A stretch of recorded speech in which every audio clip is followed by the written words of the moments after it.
Assalamualaikum warahmatullahi wabarakatuh. Perkenalkan, kami dari kelompok enzimologi yang akan menjelaskan tentang isolasi enzim, namun dalam lingkup yang telah kami rangkum dalam jurnal. Nah, sebelumnya di sini kami akan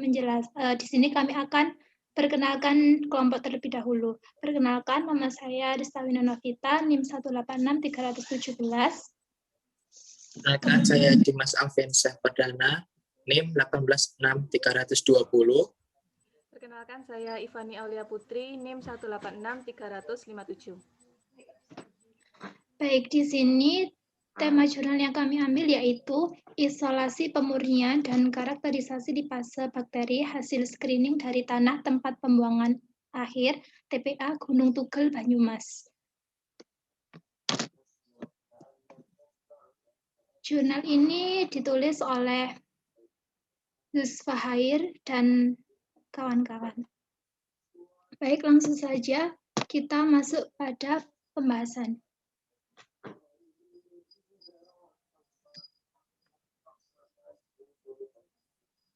Di sini kami akan menjelaskan tentang isolasi enzim, kemudian purifikasi enzim, dan karakterisasi enzim. Yang pertama, isolasi enzim akan saya jelaskan.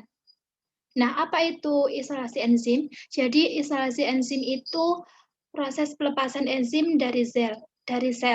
Jika enzim itu berasal dari mikroorganisme, maka isolasi itu untuk mengambil mikroorganisme yang terdapat di alam dan menumbuhkannya dalam suatu medium buatan.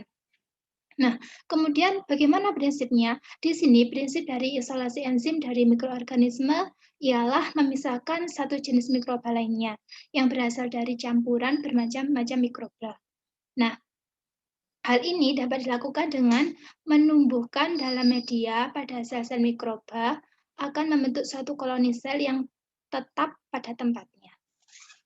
Kemudian, hal-hal yang harus diperhatikan dalam tahap isolasi secara umum, yaitu yang pertama harus memperhatikan lokasi enzim, apakah itu enzim intraseluler ataupun ekstraseluler. Kemudian sifat khas materi utama, lokasi produk yang dicari, sifat struktural dan fisikokimia, pelepasan protein dalam bentuk cair tanpa menghilangkan aktivitas, kemudian tanpa merusak struktur dari enzim tersebut, dan juga perlakuan secara cepat, tepat, dan hati-hati. Nah, di sini dalam jurnal yang telah kita ambil, memiliki 4 tahap dalam isolasi enzim. Yang pertama yaitu isolasi mikroorganisme penghasil lipase. Yang kedua, identifikasi isolat penghasil lipase yang potensial. Kemudian yang ketiga, produksi lipase. Dan yang keempat, ekstraksi lipase. Langsung saja yang pertama yaitu isolasi mikroorganisme penghasil lipase.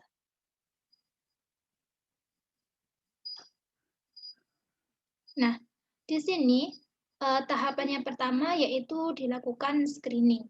Jadi, screening ini dilakukan untuk menghasilkan produk baru yang ada pada suatu sampel tersebut. Nah, kemudian di screening dilakukan di dalam cawan Petri di sini. Nah, kemudian dilakukan inkubasi. Nah, jadi inkubasi ini dilakukan pada suhu 30 derajat Celcius selama 2 hari. Nah, jadi inkubasi ini kenapa kok pada suhu 30 derajat Celcius ini? Karena enzim bekerja pada suhu optimum 30 derajat Celcius tersebut. Nah, kemudian diukur indeks lipolitiknya. Nah, jadi di sini indeks lipolitiknya itu dilihat dari zona bening yang terlihat pada koloni tersebut. Nah, ketika isolat yang memiliki indeks lipolitik itu terbesar itu dinamakan isolat potensial penghasil lipase. Jadi ketika ada zona bening yang berada pada koloni tersebut. Nah, kemudian tahap selanjutnya yaitu identifikasi isolat penghasil lipase yang potensial. Jadi di sini dilakukan 2 uji, yaitu yang pertama uji biokimia dan uji morfologi. Nah, di sini uji morfologi itu langsung seperti pada pengamatan sel tersebut yang telah dilakukan percobaan. Kemudian untuk uji biokimia itu meliputi uji katalase, uji oksidase, dan uji reduksi nitrat. Nah, tahapannya itu ketika bakteri ditumbuhkan dalam medium tumbuh untuk mengetahui jenis bakteri tersebut. Nah, seperti pada agar. Kemudian bakteri selanjutnya diidentifikasi melalui serangkaian uji biokimiawi dan uji morfologi. Nah, selanjutnya dilakukan produksi lipase. Nah, di sini dalam produksi lipase melalui beberapa tahap. Yang pertama yaitu isolat potensial diinokulasi ke dalam 10 ml medium inokulum. Nah, di sini kita menggunakan medium NB. Nah, kemudian dilakukan inkubasi selama 2 hari dengan pengocokan 300 rpm pada suhu 30 derajat Celcius. Nah, di sini pengocokan ini diharapkan bakteri tersebut, mikroorganisme tersebut itu dapat homogen secara optimum dan juga pada suhu optimum enzim 30 derajat Celcius ini. Kemudian medium NB sebanyak 50 ml diinkubasi selama 5 menit dan kemudian ditambah inokulum bakteri 0,5 ml dan minyak oliv sebagai indusur 0,5 ml. Nah, kemudian medium produksi diinkubasi pada suhu 30 derajat Celcius sambil digoyang ibaratnya untuk mencampurkan. Nah, dengan kecepatan 300 rpm selama 6, 12, 18, 24, dan 36 jam. Dan kemudian diamati aktivitas lipase yang dihasilkan dari isolat bakteri tersebut dengan interval waktu yang telah ditentukan di atas itu tadi. Nah, kemudian dari yang sudah dijelaskan di atas, maka didapatkan hasil dari percobaan. Nah, di sini dari percobaan didapatkan hasil bahwa bakteri itu ditumbuhkan pada medium tributirin agar dan koloni terpilih untuk produksi lipase. Nah, di sini terlihat bahwa hasil dari identifikasi bakteri tanah tempat pembuangan akhir Gunung Tugel penghasil lipase itu memiliki koloni yang jernih. Di sini terlihat bahwa tumbuh di nutrien agar dengan ciri koloni kecil, bentuk teratur, tepi berleku, ukuran kecil, warna jernih. Nah, warna jernih ini yang menandakan bahwa di situ pada koloni itu mengandung banyak enzim lipase, yang dimana di sini dijelaskan bahwa koloni terpilih untuk produksi lipase adalah koloni dengan zona jernih terbesar, yang menunjukkan lebih banyak triglycerida. Jadi banyak mengandung triglycerida dari medium hidrolisis enzim lipase bakteri tersebut. Nah, isolat yang mempunyai zona jernih terbesar yang tertera di sini, selanjutnya diidentifikasi jenis bakterinya dan digunakan untuk produksi enzim lipase. Nah, kemudian hasil selanjutnya yaitu pada waktu. Nah, di sini terlihat pada diagram ini, yaitu aktivitas lipase terhadap waktu produksi. Jadi di sini ketika waktu produksi optimum itu ditentukan dengan mengisolasi enzim yang dihasilkan dalam rentang waktu inkubasi dari waktu 0 sampai 30 dan diamati tiap 6 jam selama 18 jam. Jadi kita melakukan pengamatan setiap 6 jam selama 18 jam. Nah, kemudian dilihat dari aktivitas lipase yang dihasilkan isolat bakteri dibuat dengan kurva seperti ini. Nah, di sini dapat kita lihat bahwa pada ring waktu sekitar 20-19-an ini didapatkan aktivitas enzim yang besar, sekitar 180-an. Jadi seperti itu. Jadi semakin tingginya, semakin banyaknya waktu inkubasi yang dilakukan, maka akan didapatkan aktivitas enzim yang lebih tinggi. Jadi seperti itu. Untuk selanjutnya, saya serahkan kepada rekan saya untuk Kak Fani. Saya silakan. Baik, terima kasih. Assalamualaikum warahmatullahi wabarakatuh. Saya Ivani Aulia Putri akan menjelaskan tentang bagian purifikasi enzim. Next. Nah, sebelum menjelaskan tentang purifikasi enzim lipase dari bakteri screening yang telah dijelaskan di atas, saya akan menjelaskan tentang purifikasi enzim secara umum. Nah, pengertian purifikasi enzim sendiri, purifikasi itu artinya adalah pemurnian. Jadi purifikasi enzim adalah proses pemurnian dengan cara memisahkan enzim dari komponen-komponen selain enzim, termasuk komponen-komponen pengotor yang terkandung dalam enzim itu sendiri. Nah, tujuan dari proses purifikasi ini yang pertama, untuk meningkatkan kemurnian enzim yang dinyatakan sebagai aktivitas spesifik enzim. Yang kedua, tidak mendegradasi dan tidak menginaktifkan kinerja enzim. Jadi meskipun enzim itu kita lakukan proses purifikasi ini tidak boleh sampai menginaktifkan kinerja enzim itu sendiri. Nah, yang ketiga, hasil maksimum dari pemurnian enzim itu tidak mengandung enzim lainnya atau molekul yang besar. Jadi hasil dari pemurnian enzim ini harus sudah benar-benar enzim yang sudah murni, tidak mengandung enzim lainnya atau zat pengotor yang lain. Next.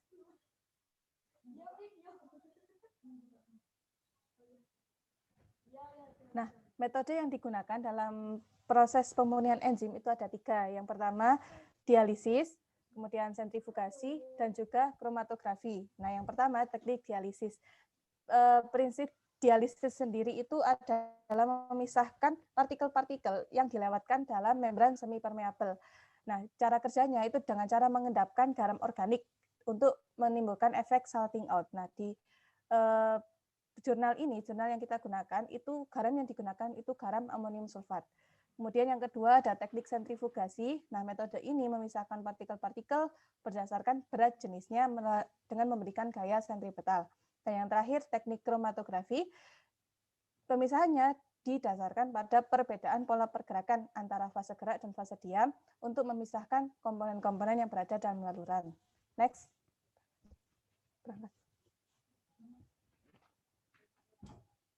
Nah, selanjutnya pemurnian atau purifikasi enzim lipase dari bakteri hasil screening dari tanah tempat pembuangan akhir Gunung Tugel Banyumas. Nah, proses purifikasi enzim sendiri itu ada 2. Yang pertama fraksinasi enzim lipase dan yang kedua itu ada kromatografi kolom gel filtrasi. Next.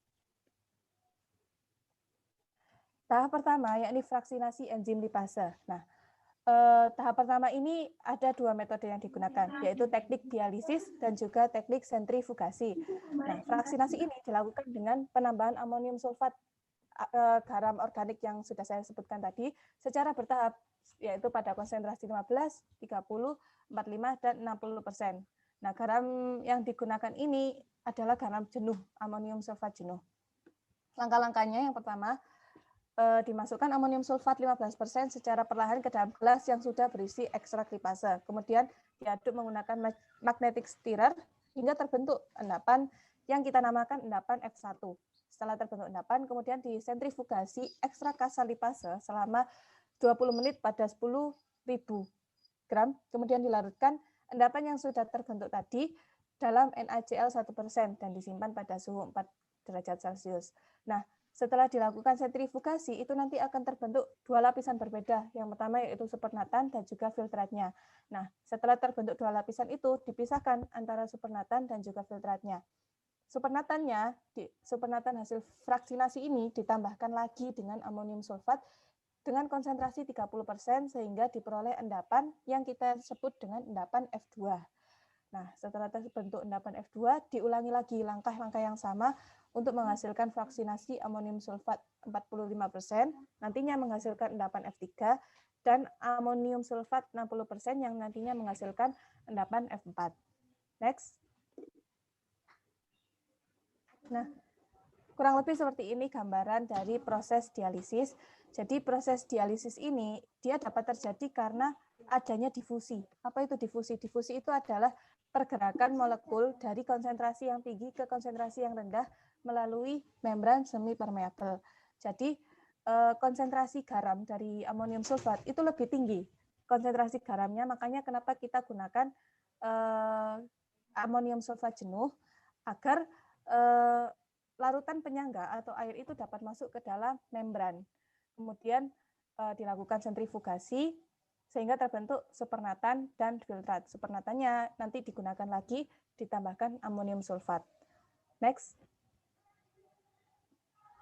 Nah, kemudian setelah dilakukan fraksinasi tahap pertama, dilakukan pemurnian lebih lanjut menggunakan kromatografi kolom gel filtrasi. Nah, fraksi endapan amonium sulfat yang memiliki unit aktivitas yang paling tinggi. Nah, jadi setelah tadi dilakukan proses fraksinasi, kemudian diperoleh hasilnya, ternyata diketahui bahwa fraksinasi yang memiliki unit aktivitas yang paling tinggi itu terdapat pada amonium sulfat 45%. Sehingga amonium sulfat 45%, kemudian kita lakukan pemurnian lebih lanjut menggunakan kromatografi kolom gel filtrasi. Langkah-langkahnya yang pertama, dimasukkan 5 mili amonium sulfat 45% ke dalam kolom. Kemudian dihubungkan kolom dengan sumber eluen melalui pipa plastik dan dilakukan elusi dengan buffer pengembangnya dengan kecepatan tetesan 6 menit per tetes. Dibuka keran kolom kaca dan ditampung eluat dalam botol sebanyak 100 buah. Kemudian baru ditentukan karakterisasinya meliputi pH optimum, suhu optimum, dan pengaruh beberapa logam berat. Next. Nah, seperti ini gambaran dari kromatografi filtrasi gel. Jadi di sini ada solvent atau sumber eluennya, kemudian dilewatkan pada sebuah kolom. Nah, jadi di kolom itu akan terjadi pemisahan berdasarkan ukuran partikelnya. Molekul-molekul yang berukuran kecil, dia akan terbawa oleh aliran larutan langsung menuju ke bawah. Sedangkan molekul-molekul yang besar, dia akan terelusi terlebih dahulu dan tertahan di dalam membran dan dilewati oleh molekul-molekul yang berukuran lebih kecil. Next. Nah, ini hasil dari proses pemurnian. Tahap yang pertama tadi yaitu fraksinasi lipase dengan amonium sulfat. Hasil pemurnian lipase dari bakteri Acinetobacter sp terlihat dalam tabel berikut. Dari tabel ini kita bisa simpulkan bahwa kita langsung fokus ke tingkat kemurniannya. Dari 15%, 30%, 45%, dan 60%, bisa kita lihat bahwa yang memiliki tingkat kemurnian tertinggi itu ada pada fraksi 45%. Termasuk juga 45% itu memiliki aktivitas spesifik, yaitu 442,396 dan dengan tingkat kemurnian 6,28, sehingga kita gunakan fraksi 45% ini untuk dimurnikan lebih lanjut menggunakan kromatografi kolom gel filtrasi. Next. Nah, hasil pemurnian lebih lanjut menggunakan kromatografi kolom. Bisa dilihat dari tabel berikut. Tabel ini menunjukkan fraksi, kemudian ada kadar protein, ada aktivitasnya juga. Nah, dari tabel ini bisa kita aktivitas dan kadar protein tertinggi itu ada pada fraksi 34, disusul oleh kemudian fraksi 37. Data ini menunjukkan fraksi dengan aktivitas lipase tertinggi yaitu fraksi 24 dengan aktivitas 2880 dan juga fraksi 37 dengan aktivitas 2560. Karena yang tertinggi dihasilkan dari pemurnian kromatografi kolom itu fraksi 24, maka selanjutnya yang dilakukan karakterisasi adalah fraksi 24. Itu saja mungkin dari saya tentang purifikasi enzim. Selanjutnya saya serahkan ke Dimas Alfiansyah. Monggo Dimas.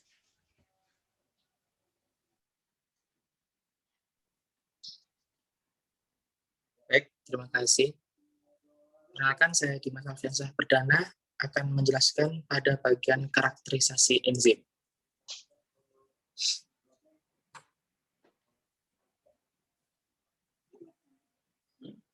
Next.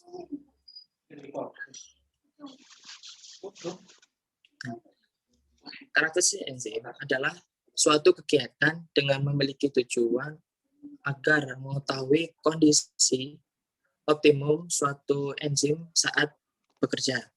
Nah, dalam pengujian ini dilakukan beberapa uji coba seperti melakukan variasi, yaitu variasi pada pH, variasi pada suhu, dan penambahan EDTA dan logam, sehingga dapat menunjukkan kondisi optimum pada aktivitas enzim ini. Next. Nah, dalam karakterisasi dilakukan beberapa coba, yaitu seperti tadi dalam judul ini yang kita bahas, yaitu pertama penentuan pH optimum pada enzim, kedua penentuan suhu optimum, dan yang ketiga ini pengaruh apabila ditambahkan EDTA dan logam terhadap aktivitas enzim lipase. Next. Nah, dalam penentuan pH optimum, prosedur pengerjaannya yaitu seperti uji aktivitas pada umumnya, namun dilakukan dengan variasi pH. Nah, dalam variasi pH ini yang divariasi yaitu dilakukan pada pH 5, 6, 7, 8, dan 9. Nilai pH optimum merupakan pH pada saat enzim mempunyai aktivitas tertinggi. Jadi, uji aktivitas untuk pH 5 digunakan dalam 100 mm buffer natrium asetat dan HCl. Untuk pH 6-7 digunakan 100 mm buffer natrium fosfat, sedangkan untuk pH 8 dan 9 digunakan buffer tris HCl. Next. Kemudian dalam penentuan suhu optimum dilakukan seperti uji aktivitas pada variasi suhu yaitu 30, 40, 50, dan seterusnya hingga 90 derajat Celcius. Ujian ini dilakukan dari pH optimum dilakukan setelah pH optimum pada tahap sebelumnya. Next. Nah, dari sini saat pengujian pengaruh EDTA dan logam terhadap aktivitas amilase, penentuan ini menggunakan EDTA dan ion logam seperti Ca2+, Cn2+, Cu2+, dan Ag2+ ditentukan, kemudian ditambah EDTA dan ion logam masing-masing konsentrasinya mulai dari 10 sampai 2 sebanyak 0,06 mili larutan pada saat uji aktivitas dilakukan adalah 10 sampai 3. Nah, kemudian hal ini digunakan sebagai pembanding aktivitas dilakukan uji pada sampel enzim tanpa penambahan EDTA dan ion logam. Next. Nah, didapati hasil dari karakterisasi pertama pada pH optimum ekstrak kasar dan hasil pemurnian lipase terlihat pH optimum lipase pada pH 6 secara umum. Dari sumber dijelaskan bahwa secara umum lipase memiliki bakteri lipase mempunyai pH optimum netral dan alkali dengan pengecualian lipase dari P. fluorensis mempunyai pH optimum 4,8 dari Gupta 2004. Kemudian lipase yang dihasilkan dalam penelitian ini termasuk lipase bakteri pada umumnya dengan pH optimum mendekati netral.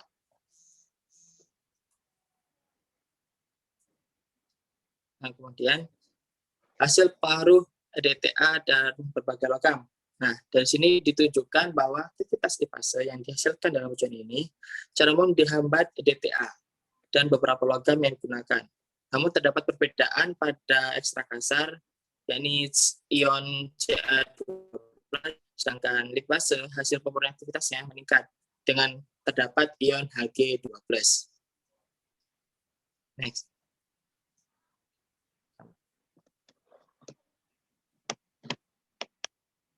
Nah, kemudian ini pada suhu optimum ekstra kasar. Nah, dari suhu optimum lipase ditentukan dalam jangkauan antara 30 derajat Celcius sampai 60 derajat Celcius. Untuk suhu terlihat, lipase bakteri pada umumnya mempunyai suhu optimum jangkauan 30 sampai 60 derajat Celcius. Lipase yang tetap stabil pada suhu tinggi ditemukan pada spesies bakteri Bacillus, Chromobacterium, Pseudomonas, dan Staphylococcus lipase yang dihasilkan Bacillus sp tetap stabil pada suhu 70 derajat Celcius selama 150 menit dari Gupta. Nah, lipase yang dihasilkan dalam penelitian ini memiliki kinetika suhu seperti lipase bakteri pada umumnya, yaitu dalam suhu 40 derajat Celcius.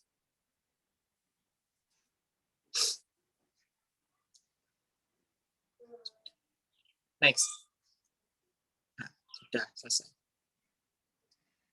Baik, cukup sekian presentasi dari kami. Dari judul yang telah kami bawa yaitu tentang isolasi, pemurnian, dan karakterisasi lipase bakteri hasil screening dari tanah tempat pembuangan akhir TPA Gunung Tugel Banyumas. Nah, di sini yang bisa kami simpulkan yaitu dari jurnal tersebut kita dapat melakukan tiga tahap, yaitu isolasi, kemudian purifikasi enzim, dan juga karakterisasi enzim. Nah,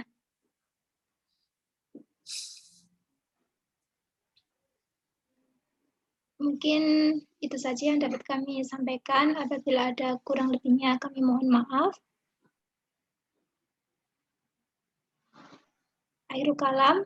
Wassalamualaikum warahmatullahi wabarakatuh. Terima kasih. Terima kasih.